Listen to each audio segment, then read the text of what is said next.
so much a month, or I would do a 75% commission where I got 25% of every cut that they did. Okay. Cool. That's the way I had to do it, so. How much do you charge for, I mean, obviously I'm a 43-year-old fat white guy. How much do you charge for some of your artwork that you do? You know? It's usually about $15 to $25. Okay. Depending on, say, I mean, someone brings in a logo and they want, you know, that precisely done in their hair, then I'm going to charge them the upper rate, you know, 25, because it's going to take me a lot more time. I'm going to have to sit and draw it out. It's a lot like a tattoo artist where I'll draw it on and I etch it all out and I kind of blend it and do all the stuff that I want to do to it. So that's amazing. I like it. It's because it needs to be done.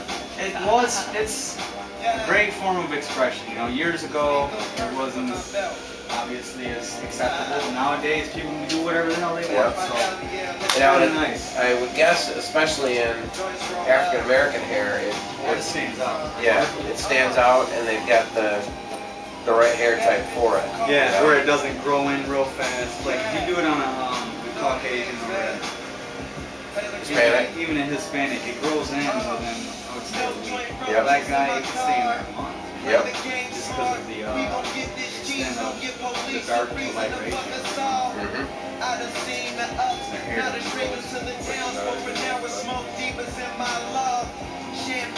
I didn't ask, but you want it the same way we did it last time? Tell you what, if you could do it even a little shorter, that'd be great.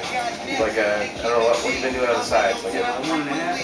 Yep, if you want to go a little tighter, top and sides, that'd be just delightful. I can do that. So now if the weather's changed, it, you know, doesn't make as much sense, but hey, that hot weather we had. It'll be back, it's only August. That's the one thing you can count on in Michigan. You have this shit all the way through October.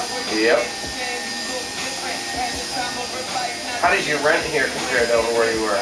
I am at the same price range as I was over there. Okay, that's good. And I have I got 2 or 3 extra utilities that I don't have to pay here. So I'd say if I don't have a gas bill here, it's all electric. Okay. I don't have a trash bill. The trash cans come with the unit. Yep. And don't have to pay snow removal fee. Yep. So that's 3 bills that I don't have at this place that I had at the other one. And the location's better. Yeah, location. I got better parking, central air here. All kinds of things. Yep. The pros outweigh the cons for sure. What was this place before? It was a tailoring facility. That's right, they did. Well, the Asian guy was in here for 18 years. Huh. Why'd you leave? Retired. Got old and probably went back to his country or something.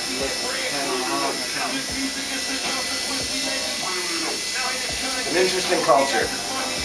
It is, and I just found out earlier today that the reason that it is a lot of the Asians do the alterations and stuff is when immigrants first started coming to this country, they gave certain immigrants certain duties, like on-the-job training type stuff, so they would be able to make a living here.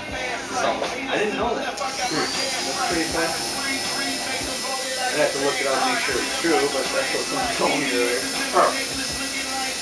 But it makes sense because you see a lot of them. I don't know if it's a particular type of Asian person, right? Vietnamese, Laotian, or whatever. But a lot of them are the ones that do the alterations, or own dry cleaners and things like that.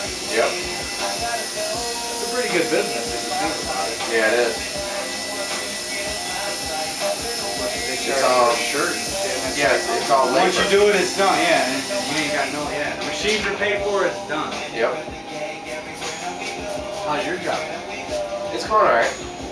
Yeah, I'm actually on vacation this week. So, I just got back from, I love to fish. I went fishing in Canada for 5 days. Awesome.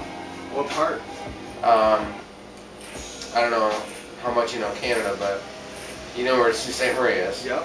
Okay, if you go darn near straight and then fade a little bit northwest, there's a little town called Wawa. Okay.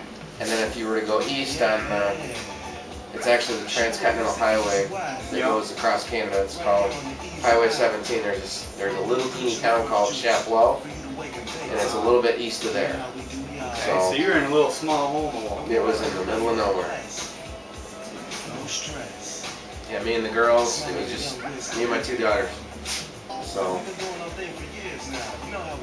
we got on each other's nerves a little bit.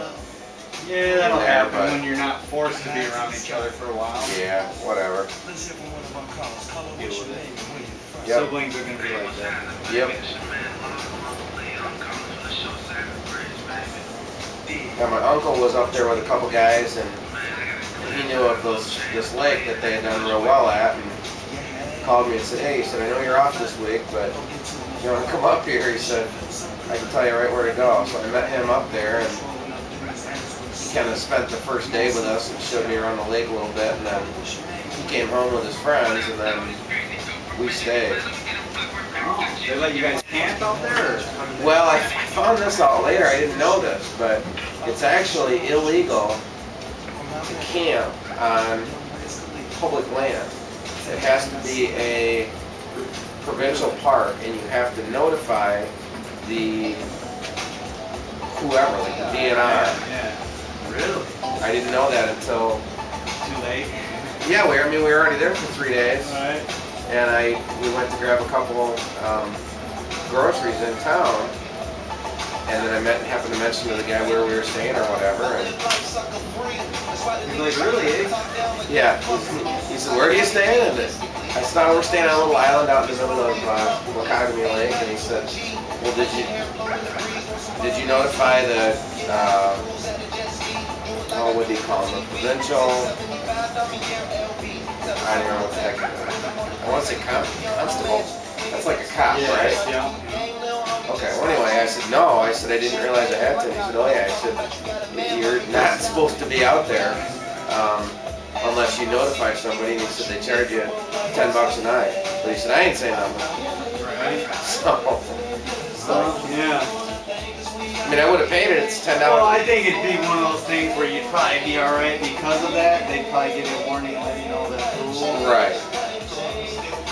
But here in America, they fine us freaking $500, and you know, they're pretty crazy. You get caught catching a fish without a license, man. Oh man, this thing is the end of the world.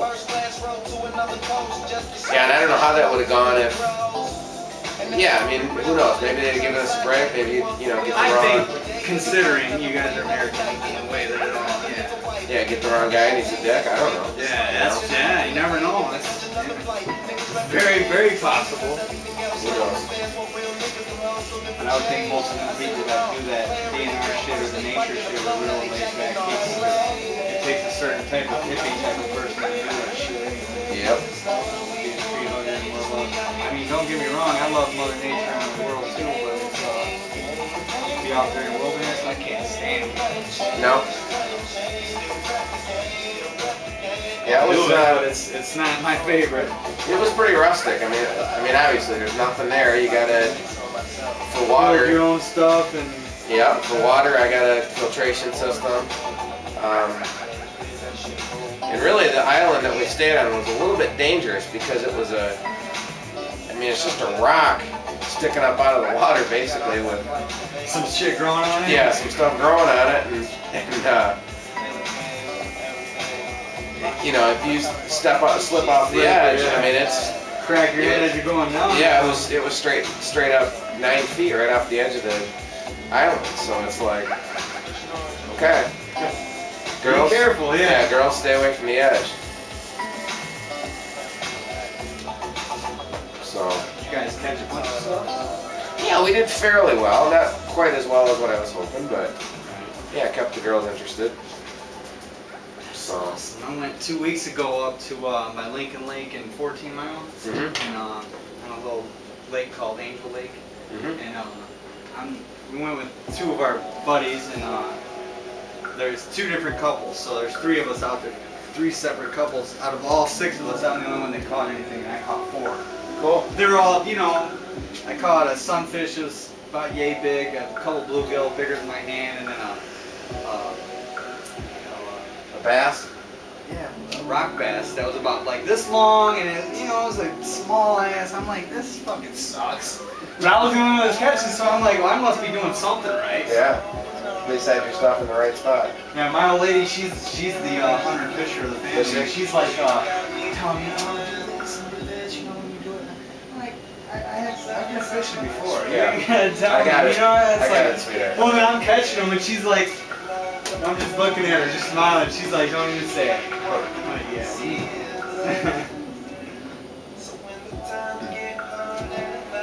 Yeah, we caught, I don't know how many, we caught probably 15 pike.